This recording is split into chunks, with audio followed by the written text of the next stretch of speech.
Hi అండి, అందరికి welcome to మన ఛానల్ దేవిక ఇన్స్టిట్యూట్. ఈ రోజు మనకి మోడరైజేషన్ ఆఫ్ ఎడ్యుకేషన్, ఆధునీకరణ విద్య, ఇది ఎక్కడ ఉంటుందంటే ఫౌండేషన్ ఆఫ్ ఎడ్యుకేషన్ అని ఫస్ట్ ఉన్నాయి కదండి. ఫస్ట్ టాపిక్ లో అందులో ఆ, మనకి ఫస్ట్ దేమో వాదాలు, తర్వాత విద్యావేత్తలు, ఆ తర్వాత సామాజిక ఫోర్త్ పార్ట్ ఉంటుంది కదా.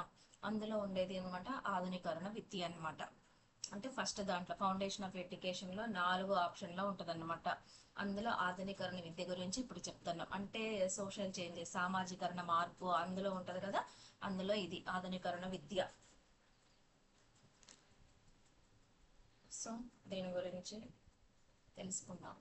ఆధునీకరణ భావన మరియు లక్షణాలు, concept and attributes of modernisation. దీనికి ఆధునీకరణం అనేది ఇది ఒక నిరంతర ప్రక్రియ. అవును, ఆధునీకరణం మనం మారుతూనే ఉంది కదా. రోబోల నుంచి ఏఐల వరకు అట్లా నిరంతరం మారుతూనే ఉంది. ఇది సాంప్రదాయ మరియు పాక్షిక సాంప్రదాయ రూపాల నుండి సమాజం కోరుకుని నిర్దిష్ట సాంకేతిక రూపాల వైపు సాగే ఒక సామాజిక చలనం. సాంప్రదాయ మరియు పాక్షిక సాంప్రదాయ రూపాల నుండి సమాజం కోరుకునే నిర్దిష్ట సాంకేతిక రూపాల వైపు సాగే ఒక సామాజిక చలనం అని చెప్తున్నారు. ఇవి ఎలా ఉంటాయి అంటే సామాజిక మార్పులు, సమాజంలో సాంకేతికతో పాటు సామాజిక నిర్మాణం, విలువల ధోరణి, అలాగే ప్రేరణ, సాధన. గుర్తుపెట్టుకోండి, సామాజిక నిర్మాణం, 2 విలువల ధోరణి, 3 ప్రేరణ, 4 సాధన మరియు ఆకాంక్షలతో, మళ్ళీ యాస్పిరేషన్, 5 ఆకాంక్షలతో సామాజిక నిర్మాణం. 1, 2 విలువల ధోరణి, 3 ప్రేరణ, 4 సాధన, 5 ఆకాంక్షలతో మార్పును తీసుకొస్తుంది. ఏంటిది? సామాజిక మార్పుల్ని ఆధునీకరణలో. అలాగే విలువల మార్పు అంటే వాల్యూ చేంజెస్. అంటే ఆధునీకరణ అంటే ప్రాథమికంగా ఒక విలువల మార్పు. ఇది వ్యవస్థాగతమైన ముఖ్యమైన సవరణలను, సమాజ పనితీరును మరియు సాధనాల మెరుగుదలను చూస్తుంది. ఈ విలువల మార్పు అనేది వ్యవస్థాగతమైన ముఖ్యమైన సవరణలను, సమాజ పనితీరును మరియు సాధనలను, అలాగే నూతన రూపాల ప్రతిస్థాపన. అంటే పాత ఆలోచనలు, నమూనాలు మరియు రూపాల స్థానంలో నూతన ఆలోచనలను, రూపాలను ప్రతిస్థాపించడాన్ని కలిగి ఉంటుంది. అంటే కొత్త తీసుకొస్తుంది కానీ ఎలాంటి అనుకరణ దానికి ఇది కాదు. అంటే ఒకటి చూసి ఒకటి అనుకరణ కాదు. కొత్త ఆలోచనలు తీసుకురావడానికి ఆధునీకరణ అనేది ఇంపార్టెన్స్ ఇస్తుంది. ఆధునీకరణం అనేది ఇతరులను యాంత్రికంగా అనుకరించటం ఎప్పటికీ కాదు. మెకానికల్ ఇమిటేషన్ అనేది కాదంట. పాశ్చాత్యకరణ పాశ్చాత్యకరణతో భేదం. ఆధునీకరణ అనేది పాశ్చాత్యకరణకి పర్యాయ పదం కాదు. ఈ మోడరైజేషన్ అనేది వెస్టర్నైజేషన్ కి పర్యాయ పదం కాదు. పాశ్చాత్యకరణ అంటే కేవలం పాశ్చాత్య దేశాల్లో ఉన్న సామాజిక పద్ధతులు మరియు విలువలను విమర్శనాత్మక పరిశీలన లేకుండా గుడ్డిగా అనుకరించటం అని అర్థం. విచక్షణతో కూడిన ఎంపిక. ఆధునీకరణ అనగా ఒక నిర్దిష్ట పరిస్థితిలో ఏది అర్హమైనది అంటే యోగ్యమైనది, ఏది అనుచితమైనది అంటే ఏది పనికిరానిది అని గుర్తించి, అంటే ఏది పనికొచ్చింది, ఏది యోగ్యమైనది, ఏది పనికిరానిదో విచక్షణతో కూడిన ఎంపికను చేసుకోవటమే ఆధునీకరణ. అంటే ఏది కరెక్ట్ ఏది రాంగ్ అనేది విచక్షణ. అంటే విచక్షణ అంటే తెలుసు కదా, ఒక జ్ఞానంతో కూడిన ఎంపికను చేసుకోవటమే ఆధునీకరణ. ఒక అభివృద్ధి చెందిన దేశం యొక్క కొన్ని విడివిడి లక్షణాలను మరియు అంశాలు పైన మాత్రమే స్వీకరించటం ఆధునీకరణ కాదు. ఆధునీకరణ యొక్క భావన అనేది స్థైందిక లక్షణాలు మరియు గుణాలను వ్యక్తపరుస్తాయి. మరి కాన్సెప్ట్ ఆఫ్ మోడరైజేషన్ అంటే ఏంటిది? ఆధునీకరణ భావన. ఆధునీకరణ అనేది సాంప్రదాయ లేదా పాక్షిక సాంప్రదాయ వ్యవస్థ నుండి సమాజం కోరుకునే నిర్దిష్ట సాంకేతిక రూపాలకు సాగే చలనం లేదా ప్రయాణం. ఇవి ఎలా ఉంటుంది అంటే సాంకేతిక మార్పులతో పాటు, అంటే టెక్నాలజీ మార్పులతో పాటు సామాజిక నిర్మాణం. సేమ్ అదే విలువల ధోరణి, ప్రేరణలు రిపీట్ కాలేదండి, ఇది కూడా భావంలో వస్తుంది అనమాట. అలాగే విస్తృతమైన భావన. ఎలా ఉంటుందంటే ఆధునీకరణం అనేది పదం చాలా విస్తృతమైనది, క్లిష్టమైన అర్థాన్ని కలిగి ఉంటుంది. అది చాలా విస్తృతమైనది అంటే మరి క్లిష్టమైంది, కాంప్లెక్స్ అర్థాన్ని కలిగి ఉంటుంది. ఈ ప్రక్రియ ఎలా జరుగుతుంది? సమాజంలో ఆధునిక పద్ధతులను, ఆలోచనలను మరియు విలువలను ప్రవేశపెట్టే ఒక నిరంతర ప్రక్రియ. ఈ ఆధునీకరణ ప్రక్రియ అంటే కొత్తది రావాలంటే నిరంతరం జరుగుతూ ఉంటుంది. కొత్త ఆలోచనలు, కొత్త కనిపెట్టుకోవడానికి నిరంతరం ఒకదాని పోతే మనం ఇప్పుడు ఫోటో దిగటమే. మొన్నొకటి రకరకాల ఫొటోస్ దిగారు అందరూ. జెమిని ఏఐ యూజ్ చేసుకొని ఇప్పుడు రకరకాల ట్రెండ్ అనేది ఇవాళ ఒకటి వస్తుంది, రేపు ఒకటి వస్తుంది, ఎల్లు ఒకటి అది నిరంతరం మారుతూనే ఉందన్నమాట. శాస్త్రీయ విజ్ఞానం ప్రవేశం సంబంధిత సమాజం ఆమోదించిన విస్తృతమైన అర్థంలో మరింత మెరుగైన సంతృప్తికరమైన జీవితాన్ని సాధించటమే పరమావధిగా శాస్త్రీయ విజ్ఞానం సమాజంలోకి అడుగు పెడుతుంది. ఈ ఆధునీకరణం అనేది సైంటిఫిక్ నాలెడ్జి ఒకటి. అలాగే ఇది మనకి ప్రజెంట్ వర్తమాన కాలానికి అనుగుణంగా ఈ ఆధునీకరణం కూడా మారుతుంది. అంటే ఆధునీకరణం అనేది ప్రజల్లో సాంప్రదాయాలు లేదా ఆచారాలు కట్టుబడిన వారు ప్రస్తుత కాలం పరిస్థితి అవసరాలు శైలిలు అంటే ఎవరైనా సాంప్రదాయాలకు కానీ ఆచార కట్టుబడిన వాళ్ళు కూడా ప్రజెంట్ జనరేషన్ లో పరిస్థితులు అవసరాలు శైలులు మరియు సాధారణ జీవన విధాలకు అనుగుణంగా తమను తాము మార్చుకోవడానికి చేసే ప్రయత్నాన్ని చేస్తుంది. ఇంతకుముందు ఇంట్లో ఉండే వాళ్ళు కూడా ఇప్పుడు సోషల్ మీడియాలోకి వచ్చి బతుకు తెరువు కావచ్చు, లేకపోతే వాళ్ళకున్న టాలెంట్స్ కావచ్చు, వాళ్ళకున్నది ఏదైనా కూడా ఈరోజు యూట్యూబ్లో ఇన్స్టాలో వాళ్ళని చూపిస్తున్నారు. అంటే మారుతున్న కాలవధిగా సాంప్రదాయాలు కూడా పక్కన పెట్టి మారుతున్నారు. అలాగే జీవన విధానంలో మార్పు అంటే జీవన విధాన మార్పు అంటే ఆహారపు అలవాట్లు, అలాగే వస్త్రధారణ, తర్వాత మాట్లాడే శైలి, మళ్ళీ అభిరుచులతో వచ్చే మార్పును చూపిస్తుంది. అంటే ఈ ఆధునీకరణం అనేది మన జీవితంలో కూడా మన లైఫ్ స్టైల్ను కూడా మార్చే విధంగా ఉంది. అలాగే ఆలోచన సరళ విలువల మన ఆలోచన విధానం కూడా ఎలా మారుస్తుంది, వ్యక్తిగత ఎంపికలు, ప్రాధాన్యతలు, ఆలోచనలు, నైతిక విలువలు మరియు వినోదాత్మక కార్యకలాపాల్లో సంభవించే సానుకూల మార్పులను ఆధునీకరణ చూపిస్తుంది. అలాగే ఆధునికరణ అనేది ఒక పూర్వ ఆధునిక లేదా సాంప్రదాయ సమాజం నుండి ఆధునిక సమాజం వైపు సాగే పరిణామ క్రమ పరివర్తన నమూనాను చూపిస్తుంది. ఎవాల్యూషనరీ ట్రాన్సిషన్ ఇది చూపిస్తుంది అన్నమాట, ఒక నమూనాని. దీని అంతిమ లక్ష్యం ఏంటంటే టెలియాలజీ అంటే ఒక లక్ష్యం, ఒక గమ్యం. అంటే ఏంటిది ఆధునీకరణ యొక్క అంతిమ లక్ష్యం? సామాజిక పరిణామ సిద్ధాంతాల ప్రకారం ఆధునీకరణ యొక్క అంతిమ ఉద్దేశం లేదా గమ్యాన్ని టెలియాలజీ ఆఫ్ మోడరైజేషన్ అంటారు. అంటే ఆధునికతను సాధించిన ప్రపంచంలోని అన్ని సమాజాలు సాధారణంగా ఒకే నిర్దిష్టమైన మార్గాన్ని నమూనాని అనుసరించాయని సిద్ధాంతాలు చెప్తున్నాయి. అంటే ఈ ప్రపంచంలో కొత్తగా మారిన తరంలో సమాజంలో సాధారణంగా ఒక నిర్దిష్టమైన మార్గాన్ని లేదా ఒక నమూనాన్ని అనుసరించాయని సిద్ధాంతాలు చెప్తున్నాయి. స్థైందికంగా సమాజాలు వేరే మార్గాల్లో కూడా మారే అవకాశం ఉన్నప్పటికీ ఈ నమూనాకు విరుద్ధమైన ఆధారాలు నమ్మదగిన వనరుల ద్వారా ఎక్కడా లభించదు. దీనికి ఎక్కడా ఏవైతే కొత్త మార్పులు తీసుకొస్తుందో వాటికి విరుద్ధమైనవి కూడా ఏమీ లేవు. ఈ సమాజం ఏ విధంగా మారుతుందంటే సామాజిక శాస్త్రవేత్తలు కూడా అంటే సోషియాలజిస్టులు సామాజిక మార్పును విశ్లేషించడానికి ఆధునీకరణ అనే భావనను కూడా ఉపయోగిస్తున్నారు. సోషియాలజిస్టు కూడా సమాజ మార్పును విశ్లేషించాలన్నా కూడా ఆధునీకరణ భావననే ఉపయోగిస్తున్నారు. ఇది ఎలా ఉంటుంది? దీని దృక్పథం ఏంటంటే మన జీవితంలో ఒక ఆధునిక దృక్పథాన్ని పెంపొందించుకోవటం మరియు ఆధునికతను స్వీకరించటం. ఏదైనా కొత్తది ఏదైనా వచ్చినప్పుడు దాన్ని ఖచ్చితంగా మనం యాక్సెప్ట్ చేయాలి. అలాగే దాన్ని అభివృద్ధి పరుచుకోవాలి, అలాగే దాన్ని స్వీకరించాలి. దీని యొక్క ఆంతరిక మార్పు ఏంటిదంటే ఆధునీకరణ అనేది ఒక వ్యక్తి యొక్క ఆలోచన సరళి మరియు భావనలో వచ్చే లోతైన మార్పును సూచిస్తుంది. అలాగే ఇది జీవిత సమస్యలు మన జీవితంలో సమస్యలు, సమాజం, విశ్వం పట్ల అతని సంపూర్ణ వైఖరిలో మార్పును తీసుకొస్తుంది. ఈ కొత్త తీసుకురావటం వల్ల ఇప్పుడు చాలా మందికి చూడండి సెల్ ఫోన్ వల్ల ఇన్స్టా పెట్టుకొని యూట్యూబ్ లో పెట్టుకొని వంటలు చేసుకుంటున్నారు.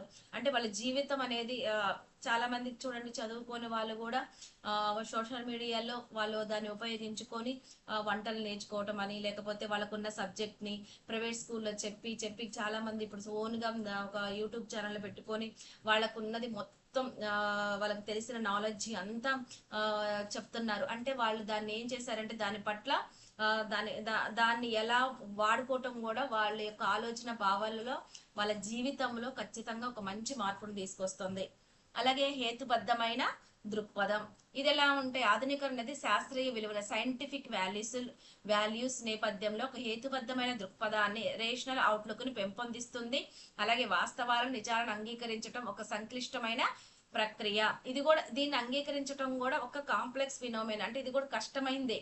తర్వాత ప్రాసెస్ ఆఫ్ మోడరైజేషన్ ఇది ఎలా ఉంటుంది? ఆధునీకరణ అంటే ఒక సమాజం లేదా దేశం తన స్థితిని ఇతర సమాజంతో పోల్చుకుంటూ సాగే ఒక ప్రక్రియ.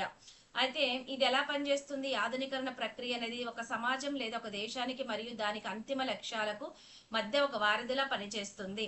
అంటే ఒక సమాజానికి గాని, ఒక దేశానికి గాని దాని యొక్క అంతిమ లక్ష్యం ఏంటిదంటే ఈ ఆధునీకరణ ప్రక్రియ అనేది ఒక వారధిలాగా పనిచేస్తుంది. ఒక దేశానికి బట్టి మార్పు కూడా ఉంటుంది. అంటే ఈ వారధి ఎలా ఉంటుందంటే స్వభావం కారణంగానే ఆధునీకరణ ప్రక్రియ ఆయా దేశ పరిస్థితులను బట్టి దేశానికి మారుతుంది. అంటే ఆధునీకరణ ప్రక్రియ అనేది దేశాల పరిస్థితులను బట్టి దేశానికి కూడా మారుతుంది. మన దేశంలో ఒకలాగా ఉండొచ్చు, చైనాలో ఒకలాగా ఉండొచ్చు, అమెరికాలో ఒకలాగా ఉండొచ్చు. అంటే ఒకదానికి ఎలాంటి సంబంధం ఉండదు. ఇది ఎలా ఉంటుందంటే అసెండింగ్ గా ఉంటుంది. ఆధునీకరణ యొక్క వేగం మరియు దిశ ఎల్లప్పుడూ ఆరోహణ క్రమంలోనే సాగుతాయి. అలాగే ప్రతి సమాజం లేదా దేశం రోజు రోజుకు మరింత ఉన్నతమైన జీవన ప్రమాణాలను సాధించటానికి ఏం చేస్తుంది? ప్రతి ఒక్కరు నిరంతరం ప్రయత్నిస్తూనే ఉంటారు. దీంట్లో ఏం చెప్తుందంటే ఈ ప్రక్రియలో విలక్షణమైన సామాజిక అభివృద్ధి, సోషల్ డెవలప్మెంట్, అలాగే సామాజిక మరియు నైతిక విలువలు, అలాగే సాంకేతిక పరికరాలు మరియు సాధనాలు మరియు ప్రజల పట్టుదల, ఆకాంక్ష వంటి గుణాలు అత్యంత కీలకమైన పాత్రను పోషిస్తున్నాయి. ఈ ఆధునిక ప్రక్రియలో ముఖ్యమైన ఏంటివంటే సామాజిక అభివృద్ధి ఉండాలి, సామాజిక మరియు నైతిక సోషల్ అండ్ మోరల్ ఎథిక్స్, అలాగే ఎక్విప్మెంట్స్, సాంకేతిక పరికరాలు, సాధనలు మరియు ప్రజల పట్టుదల, ప్యాషన్ వంటి గుణాలు అనేవి వీళ్ళకి ప్యాషన్ ఉంటాయి కదా, నాకు ఇది ప్యాషన్ ఉంది, దాని మీద నేను ఎక్కువ కష్టపడాలని చూస్తున్నాను. అంటే మనలో ఉన్న గుణాలే మన డెవలప్మెంట్ కానీ మనం దాన్ని ఆధునికను రిసీవ్ చేసుకోవటానికి కానీ ఇవన్నీ ఉపయోగపడతాయి అన్నమాట. మన గుణాలు అత్యంత కీలక పాత్రను వహిస్తాయి అన్నమాట. ప్రభుత్వాల పాత్ర, గవర్నమెంట్ ఎలా ఉంటాయి? అధికారంలో ఉన్న ప్రభుత్వాలు ఆధునీకరణ కేవలం ఒక సరైన దిశను మరియు వేగాన్ని మాత్రమే ఇవ్వగలవు. అంటే అవి మనకి సోషల్ మీడియాని ఇక్కడ తీసుకొచ్చింది మాత్రమే దాని పని. దాన్ని ఉపయోగించుకోవటం ఇక్కడ ఎవరి పని? పౌరుల పని. దాని యొక్క వేగాన్ని మాత్రమే ఇవ్వగలవు. కానీ పౌరుల బాధ్యత ఏంటంటే ఆధునీకరణ యొక్క అసలైన అమలు మరియు విజయం అనేది పూర్తిగా ఆ దేశ పౌరుల ప్రవర్తన భాగస్వామ్యం పైనే ఆధారపడి ఉంటుంది. ఇప్పుడు సోషల్ మీడియాకి మనకి ఇన్స్టా కానీ యూట్యూబ్ కానీ పర్మిట్ ఇచ్చారు. మరి దాన్ని వాడుకోవటం మీద, దాన్ని యూజ్ చేసుకుంటే పూర్తి యొక్క అమలు మన చేతుల్లోనే ఉంది. అంటే అది మన ప్రవర్తన మీద, భాగస్వామ్యం పైన ఆధారపడి ఉంటుంది. దీనికి మూల స్తంభాలు ఏంటి? శాస్త్రవేత్తలు, విద్యావంతులు, సామాజిక ఆధునీకరణలో శాస్త్రవేత్తలు మూల స్తంభాలుగాను, విద్యావేత్తలు, సామాజిక శాస్త్రవేత్తలు, ఉపాధ్యాయులు మరియు ప్రొఫెసర్లు ఆధునిక ప్రక్రియకు అత్యంత ముఖ్యమైన ఆధార స్తంభాలుగా నిలుస్తున్నారు. ఎవరెవరు? సైంటిస్టులు, శాస్త్రవేత్తలు, విద్యావేత్తలు, సామాజికవేత్తలు, ఉపాధ్యాయులు, ప్రొఫెసర్లు. అలాగే ఆధునీకరణకు ప్రక్రియకి అత్యంత ముఖ్యమైనదంటే సైన్స్ అండ్ టెక్నాలజీ. అంటే సైన్స్, శాస్త్రీయ విజ్ఞానం మరియు టెక్నాలజీ, సాంకేతికత లేకుండా ఆధునిక ప్రక్రియ అనేది ఎప్పటికీ అసంపూర్ణమే. అంటే సైన్స్ అండ్ టెక్నాలజీ అనేది ఎంతో ప్రాముఖ్యత కలిగి ఉంది. అలాగే రెండోది ఏంటిదంటే ఈ ఆధునిక ప్రక్రియలో ముఖ్యమైనది నగరీకరణ మరియు సమస్యలు.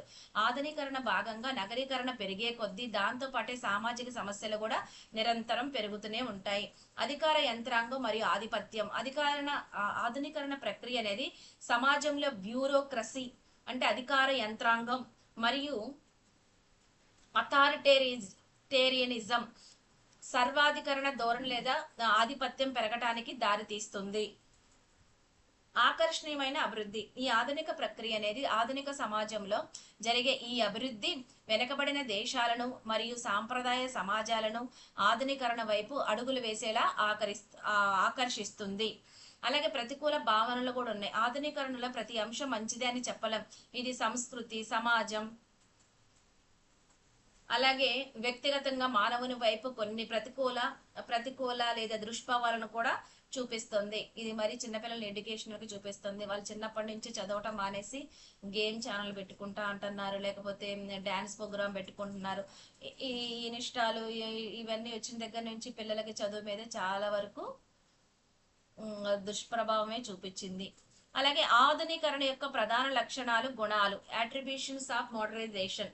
ఇవేంటి అంటే ఆధునీకరణ అనేది ఒక పూర్వ ఆధునిక లేదా సాంప్రదాయ సమాజం నుండి ఆధునిక సమాజం వైపు సాగే ఒక పురోగామి పరివర్తన నమూనాను చూపిస్తుంది. ప్రోగ్రెసివ్ ట్రాన్సిషన్ ని చూపిస్తుందంట.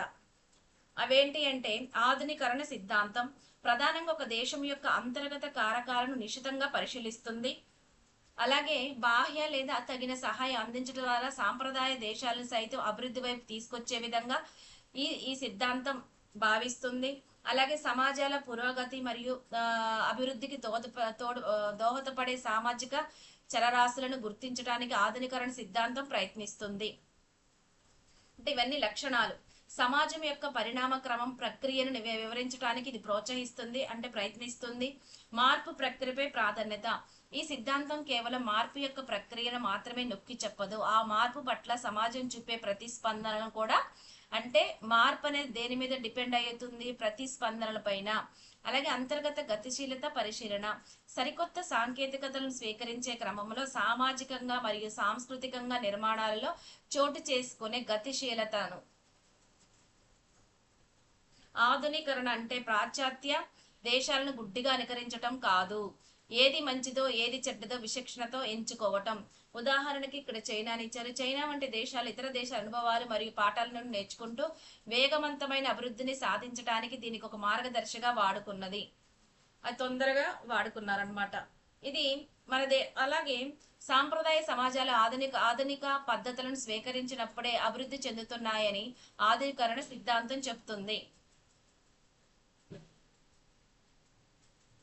ఆధునిక దేశాలు ఆర్థికంగా మరింత సంపన్నమైనగా మరియు శక్తివంతమైనగా ఉంటాయని ఈ సిద్ధాంత మద్దతుదారులు పేర్కొంటున్నారు. ఏదైతే స్వీకరిస్తారో అప్పుడు అవేమంటే దేశాలు ఆర్థికంగాను మరియు మరింత సంపన్నమైనవిగా శక్తివంతమైనగా ఉంటాయని పేర్కొంటుంది. పౌరుల జీవన ప్రమాణాలు.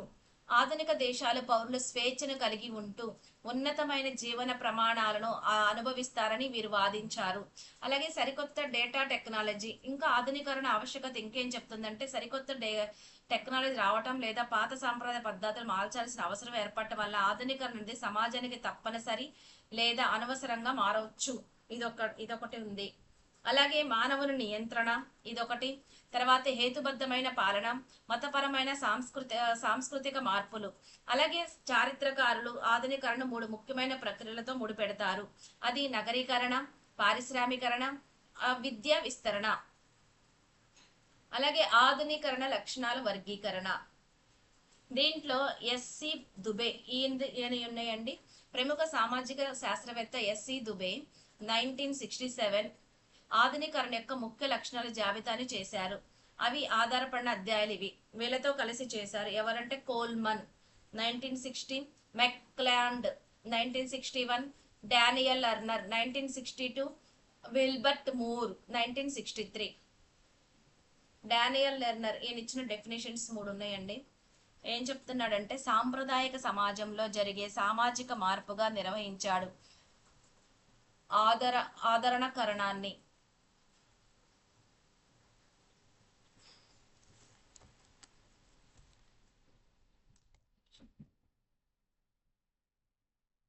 ఆధునీకరణాన్ని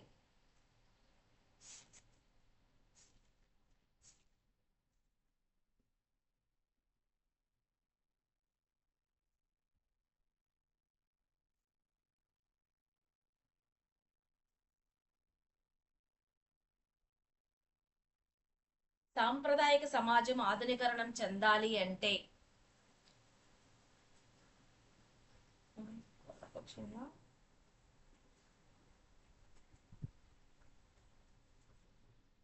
సాంప్రదాయక సమాజం జరిగే మార్పునే ఆధునీకరణగా నిర్వచించాడు. సాంప్రదాయక సమాజం ఆధునీకరణం చెందాలంటే సహానుభూతి అలాగే సామాజిక చలనశీలత, అధిక భాగస్వామ్యం అవసరం. అలాగే 3వ డెఫినేషన్ ఏంటిది? 3 డెఫినేషన్లు ఆయన ఇచ్చారండి.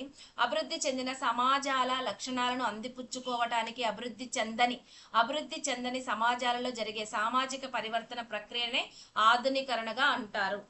అలాగే విల్బర్ట్ మూర్ ఏం చెప్పారంటే సాంప్రదాయ సమాజం సమగ్రంగా పరివర్తన చెందుతూ ఆర్థిక సంపన్నత, రాజకీయ సుస్థిరాలతో అభివృద్ధి చెందిన అంటే సాంప్రదాయ సమాజం సమగ్రంగా పరివర్తన చెందుతూ అంటే మార్పు చెందుతూ అది ఎలా ఉంటుంది? ఆర్థిక సంపన్నత, రాజకీయ సుస్థిరాలతో అభివృద్ధి చెందిన పాశ్చాత్య దేశాల్లోని సాంకేతిక విధానాలను అనుసరిస్తూ వాటికి అనుబంధమైన సామాజిక వ్యవస్థనే రూపొందించే ప్రక్రియ ఆధునీకరణని పూర్ గారు అన్నారు. అలాగే మెక్లెలాండ్ ఏం చెప్పాడంటే వ్యక్తులలో సాధన అనుస్థాపనం అనే లక్షణం ఆధునీకరణానికి అవసరమని పేర్కొన్నాడు. Next GA Almond and JS Coleman ఏం చెప్పారంటే ఆసక్తులను వ్యక్తం చేయటం, ఆసక్తిని బట్టి సంఘటితం కావటం, సంస్థాగతమై రాజకీయ పోటీ లాంటి లక్షణాలను అలమర్చుకోవటం ఆధునీకరణ లక్షణాలు. మనకున్న ఇంట్రెస్ట్లను వ్యక్తం చేయటం, ఆ ఇంట్రెస్ట్ని బట్టి సంఘటితం కావటం వల్ల సంస్థాగతమైన రాజకీయ పోటీ లాంటి లక్షణాలనే మనం అలమర్చుకోవాలి కోల్మన్ ప్రకారం. హర్లంబస్ అండ్ హాల్బర్న్ ఆధునిక సమాజాలకు చెందిన సామాజిక, సాంస్కృతిక, ఆర్థిక రాజకీయ పద్ధతులను అనుసరిస్తూ ఈయనేం చెప్తుండో ఆధునిక సమాజాలకు చెందిన సామాజిక, సంస్కృతి, ఆర్థిక రాజకీయ పద్ధతులను అనుసరిస్తూ అభివృద్ధి చెందడానికి ఆధునీకరణ పనిచేస్తుంది. సామాజికంగా, సాంస్కృతికంగా, ఆర్థికంగా, రాజకీయ పద్ధతులను ఖచ్చితంగా అనుసరిస్తే మనం ఆధునీకరణ చెందటం అనేది అంటాం. గురిజాడ అంటే మందగించక ముందే అడుగై వెనకబడి తేవన కోయ్. ఈయన గురిజాడ అప్పారావు గారు చెప్పారండి. వాడు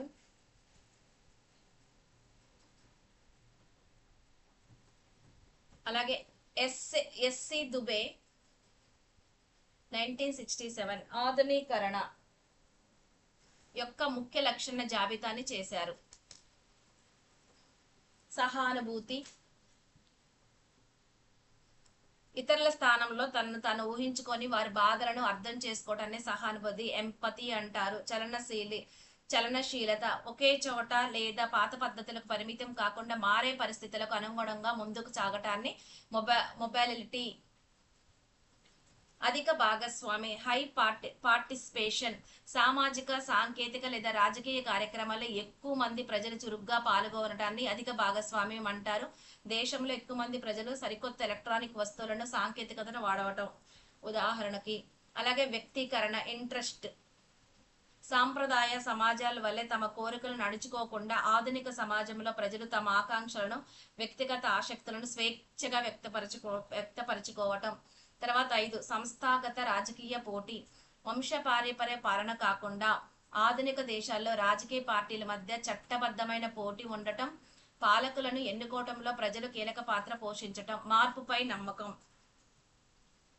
మార్పును కోరుకోకుండా వ్యక్తిగా గాని సమాజం గాని ఆధునీకరణ సాధించటం అసాధ్యం. ఖచ్చితంగా మార్పును కోరుకోవాలి. సాధనశీలత, ఇది వ్యక్తిగత అభివృద్ధికి మరి దేశ అభివృద్ధికి పునాది. తర్వాత హేతుబద్ధమైన సాధ్య సాధనాల లెక్కింపు, ఒక గమ్యాన్ని ఎంచుకోవటంలో మరియు ఆ గమ్యాన్ని చేరుకునే మార్గంలో పూర్తిగా హేతుబద్ధంగా ఆలోచించటాన్ని ఇది సూచిస్తుంది. నూతన వైఖరులు, పాత పనికిరాని ఆచారాన్ని వదిలేసి సంపద, పొదుపు, శ్రమ మరియు శ్రమ గౌరవం పట్ల కొత్త ఆలోచన విధానాన్ని కలిగి ఉండాలి. అలాగే గౌరవము, దీర్ఘకాలిక ప్రణాళిక, భవిష్యత్తులో వచ్చే పెద్ద ప్రయోజనాల కోసం ప్రస్తుత కాలంలో చిన్న చిన్న తాత్కాలిక లాభాలను వదులుకొని ఆధునిక దృక్పథం. అలాగే రాజకీయ, ఆర్థిక మరియు సామాజిక క్రమశిక్షణ, సమాజంలోని ప్రతి రంగంలోనూ అంటే రాజకీయ, ఆర్థిక, సామాజిక పౌరులు స్వయం క్రమశిక్షణ కలిగి ఉండటం. 12 క్రియాశీల వ్యక్తిత్వం, ఎల్లప్పుడూ చురుగ్గా మారుతున్న కాలానికి అనుగుణంగా మారే వ్యక్తిత్వం. అలాగే 13 శాస్త్రీయ వైఖరి, ప్రతి విషయాన్ని సైన్స్ లేదా శాస్త్రీయ దృక్పథంలో చూడటం, అంటే మూఢనమ్మకాలు వదిలేసి సైన్స్ పరంగా నిజాన్ని చూసి నమ్మటం. నిష్పక్షక పరిశీలన, సొంత అంచనాలు లేకుండా వాస్తవాలను ఉన్నది ఉన్నట్లుగా గమనించటం. విమర్శనాత్మక విశ్లేషణ, ఒక విషయం మంచి చెడును లోతుగా పరిశీలించటం. హేతుబద్ధ ఆలోచన, గుడ్డిగా నమ్మకుండా లాజిక్ తో ఆలోచించటం. గుర్తింపు ఆకాంక్ష, సమాజంలో తనకంటూ ఒక ప్రత్యేక గుర్తింపును కోరుకోవటం. అలాగే కొత్త ఆలోచనల స్వీకరణ, ఇతరులు చెప్పే సరికొత్త మరియు మంచి ఆలోచనలను అంగీకరించటం. తాజా జ్ఞానంపై జిజ్ఞాస అంటే క్యూరియాసిటీ, ప్రపంచంలో వస్తున్న సరికొత్త విషయాలను తెలుసుకోవాలనే ఆశ. నూతన సాంకేతికత, కొత్త పద్ధతులను, టెక్నాలజీని జీవితంలో ఉపయోగించటం. తర్వాత వర్తమానానికి ప్రాధాన్యత, ప్రస్తుత కాలానికి ప్రాధాన్యత ఇవ్వటం. ఆచరణాత్మక దృక్పథం, మాటలకే పరిమితం కాకుండా నిజ జీవితంలో సాధ్యమయ్యేలా ప్రవర్తించటం. సమాన న్యాయంపై నమ్మకం, చట్టం ముందు అందరూ సమాలే అనే నమ్మకాన్ని కలిగి ఉండటం, సమాజ పురోగతి. ఈ గుణాలన్నీ ప్రజలు సమాజం యొక్క నిజమైన అభివృద్ధికి తోడ్పడతారు, దుబే గారి ప్రకారం. తర్వాత ఆధునీకరణలో విద్యా పాత్ర. ఆధునీకరణ అనే పర్యావరణం లేదా వ్యవస్థ సమాజంలో ఏర్పడటానికి ముందస్తు మౌలిక వసతులు లేదా పునాదులు అవసరమని ఈ విషయం చెప్తుంది. ఏమేమి? రాజకీయ పునాది, ఆర్థిక పునాది, విద్యా పునాది. ఒక మంచి రాజకీయ సిద్ధాంతం మరియు దాని సమర్థవంతమైన పరిపాలన, దేశాన్ని ముందుకు నడిపించే ఒక బలమైన ఆర్థిక వ్యవస్థ, సమాజంలో చదువుకున్న పౌరుల జనాభా, అలాగే మానవ వనరుల పునాది, నైపుణ్యాలు కలిగిన శ్రామిక శక్తి, వ్యక్తిత్వం, సంకుచిత భావాలు లేని విశాల హృదయం గల వ్యక్తులు, అలాగే విలువలు, కాలానికి అనుగుణంగా మారిన నూతన సామాజిక విలువలు మరియు ఆకాంక్షలు. విద్యను అందించే కానుకలు ఏమంటే మౌలిక పునాదులన్నీ అంటే ఆర్థిక, రాజకీయ, నైపుణ్య వసతులు కేవలం విద్యను అందించే కానుకలు మాత్రమే. కొత్త తరం ఆధునీకరణ ప్రక్రియ కట్టుబడి ఉండలేక ఒక సరికొత్త స్త్రీ పురుషుల తరాన్ని నిర్మించడం విద్య వల్లే సాధ్యమవుతుంది. అంటే అందరూ సమానంగా ఉండేలాగా. ఇక్కడ శిక్షణ మరియు ప్రేరణ కంపల్సరీ. ఒక కొత్త తరాన్ని తయారు చేయడానికి వ్యక్తులకు సరియైన శిక్షణ మరియు ప్రేరణ ఇవ్వటం అత్యంత విధిగా లేదా తప్పనిసరిగా మారాయి. అలాగే విద్యా మాధ్యమం, ఇది కేవలం విద్యా విధానం అనే మాధ్యమం ద్వారా మాత్రమే సాధ్యమవుతుంది. ఎందుకంటే విద్య అనేది సమాజంలో నిరంతర మార్పును తీసుకొచ్చే ఒక గతిశీల మార్పు శక్తి. ఇది రాజీ పడదు. ఎందుకంటే విద్య అనేది పాతకాలం సాంప్రదాయ ఆలోచనలు, పాత వైఖరులు మరియు పాత అలవాట్ల యొక్క యథాతథ స్థితితో ఉన్నది. అంటే ఎప్పటికీ రాజీ పడదు. అంటే పాతవి ఉన్నప్పుడల్లా పాతవే పద్ధతులు ఉన్నప్పుడు మన విద్య అనేది ఇప్పుడున్నట్టే ఉంటది అనమాట. విద్య యొక్క అన్ని విధుల్లోకి వెళ్ళి అత్యంత ముఖ్యమైన విధి సమాజాన్ని ఆధునీకరణ వైపు నడిపించటమే. అంటే విస్తృతమైన భావన ఏంటిది? ఆధునీకరణ చాలా విస్తృతమైనది, సంక్లిష్టమైన భావన. ఇది సమాజంలో సంభవించే లోతైన గుణాత్మక మార్పులను మరియు పరిమాణాత్మక మార్పులను తీసుకొస్తుంది. అలాగే ఇది తర్వాత సంస్కృతి పరివర్తన. సమాజం మధ్యయుగ సంస్కృతి నుండి ఆధునిక సంస్కృతి, ఆధునిక సంస్కృతి సాగించే పరివర్తనానికి లేదా ప్రయాణానికి ఈ విద్య అనేది మనకి వివరిస్తుంది. అలాగే ఆధునీకరణ అనగా కేవలం పాత పద్ధతుల్లో ఉండిపోకుండా పాత సంప్రదాయాల గిరిని దాటి ముందుకు నిజమైన పురోగతి, డెవలప్మెంట్. అలాగే సామాజిక శాస్త్రవేత్తల ప్రకారం ఆధునీకరణ అనేది ప్రధానంగా యూరోపియన్ మరియు అమెరికన్ నమూనాలపై ఆధారపడి ఉంటుంది.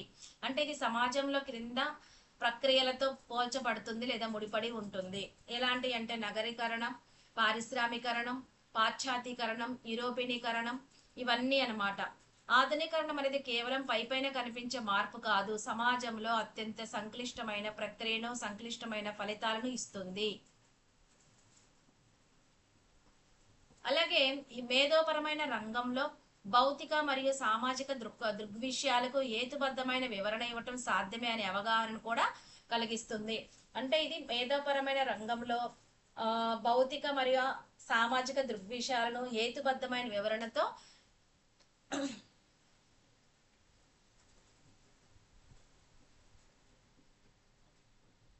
అనే అవగాహనని కలిగిస్తుంది.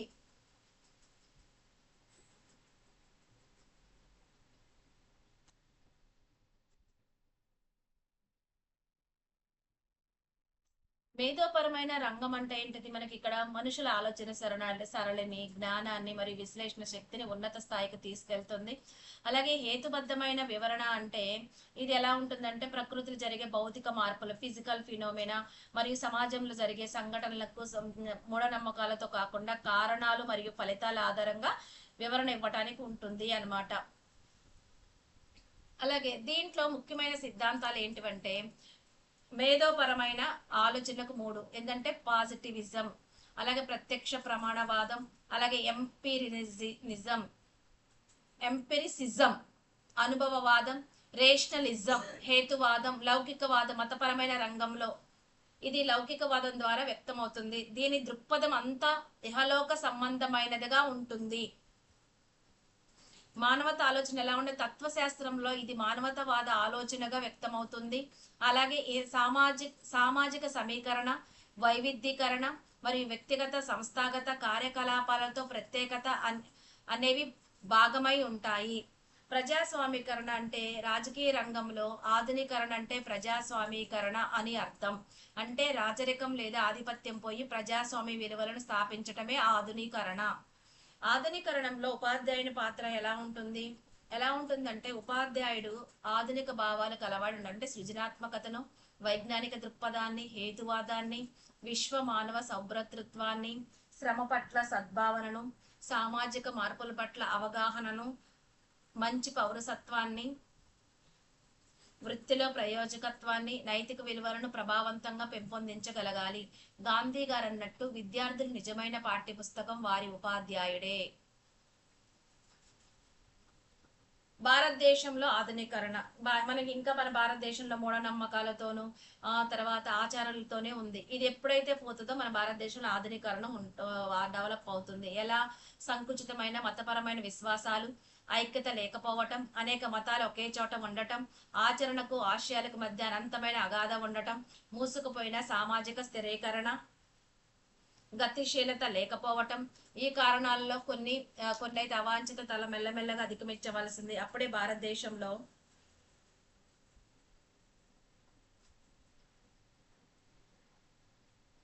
మన భారతదేశం అనేది ఆధునీకరణగా ముందుకు సాగుతుంది, డెవలప్మెంట్ అవుతుంది.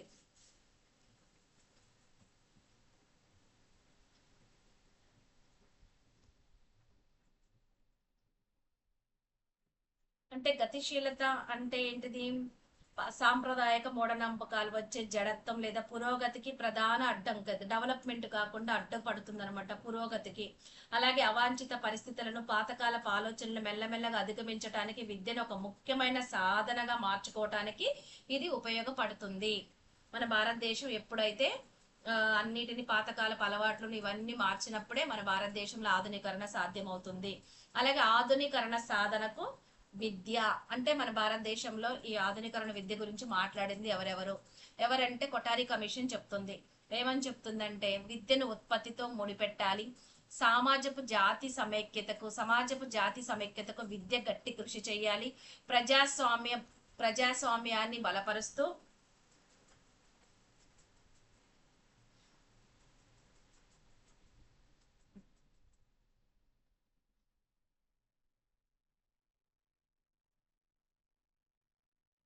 విద్యతో ముడిపెట్టాలి. అంటే విద్య అనేది కేవలం పుస్తకాలు చదవటం, డిగ్రీలు పొందటం మాత్రమే కాకుండా దేశ ఆర్థిక వ్యవస్థకు, ఉత్పత్తికి ఉపయోగపడాలి. అందుకోసం మనం ఏం చదవాలంటే సైన్స్ విద్యను బలోపేతం చేయటం, వృత్తి విద్య కోర్సులను ప్రవేశపెట్టడం, సాంకేతిక నైపుణ్యాలను అలాగే వంటివి అత్యంత అవసరంగా మనకి ఉంటాయి. అలాగే ప్రజాస్వామ్యాన్ని బలపరుస్తుంది, మన జీవిత విధానంగా రూపొందించుకోవటానికి. అలాగే ఆధునీకరణ భావాన్ని అన్ని రంగాల్లో సరితగతిని అమలుపరిచేలా చూడాలి. సామాజికంగా నైతిక ఆధ్యాత్మిక విలువలు వ్యక్తి ప్రవర్తన ప్రతిబింబించేలా కృషి చేయాలని కొఠారి కమిషన్ చూపిస్తుంది ఆధునీకరణ విద్య గురించి. అలాగే 1986 జాతీయ నూతన విద్యా విధానం కూడా ఆధునీకరణ గురించి నొక్కి చెప్పింది. ఏంటిదంటే విద్యా లక్ష్యాలు. ఇవి ఎలా ఉండాలి అంట? విద్య కేవలం విషయ పరిజ్ఞానం మాత్రమే పరిమితం కాకుండా వృత్తి విద్యకు ప్రాధాన్యత కల్పించాలి. వృత్తి నైపుణ్యానికి విద్యా విధానం దోహదపడాలి. విద్యా లక్ష్యాల గురించి చెప్పింది. అలాగే మన శాస్త్ర విజ్ఞాన ప్రాధాన్యత. నూతన విద్యా విధానం వైజ్ఞానిక విద్యకు అత్యంత ప్రాధాన్యత ఇచ్చింది. శాస్త్రీయ విజ్ఞానాన్ని అభివృద్ధి చేసి దేశ ప్రగతికి సోపానంగా ఈ కమిషన్ పేర్కొంది. సామూహిక విద్య.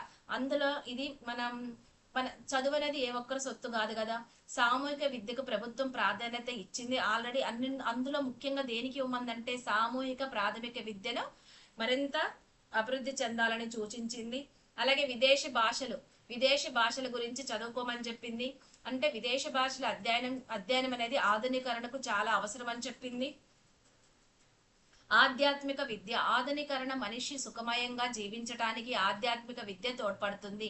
ఈ విద్య ఆధునీకరణ వల్ల కలిగే దుష్ఫలితాలను రూపుమాపుటకు ఉపయోగపడుతుంది.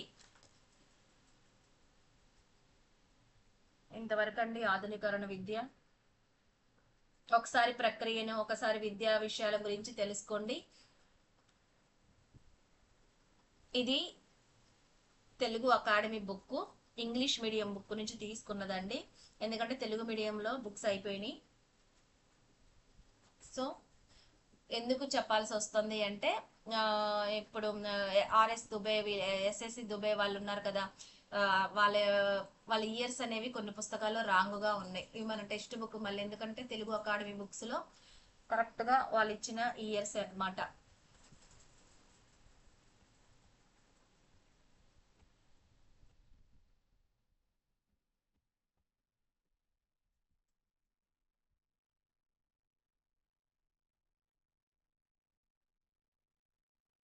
ఇక్కడ ఇవి ఇయర్స్ అన్ని కొన్ని బుక్స్ లో రాంగ్ గా ఉన్నాయి.